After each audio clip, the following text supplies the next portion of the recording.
रामराम मंडळी. तर लाईट काही अजून आली नव्हती, कारण आज सोमवार होता, त्याच्यामुळे लाईट कधी येईल आणि काय सांगता येत नव्हतं. त्याच्यामुळे लाईट काही अजून आली नव्हती आणि मुलं आली होती शाळेतून, तर मुलांना शिरा खायचा होता. तर इथं त्यांना मी शिरा बनवून दिला होता. तर तुम्ही म्हणाल की मुलांना साधा शिरा बनवून दिला, तर काजूनी बदाम त्यांना आवडत नाही, म्हणजे शिऱ्यात घातलेलं त्यांना आवडत नाही, तसंच खातात ती. त्याच्यानंतर मी जेवणाला सुरुवात केली आणि इथं मी तांदळाच्या अशा भाकरी घालून घेतल्या होत्या आणि त्याच तव्यामध्ये मिरच्या भाजून घेतल्या.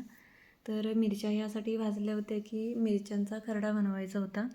मिरच्यांच्या खरड्याला ठेचासुद्धा म्हणतात, पण आमच्या इकडे खरडा म्हणतात.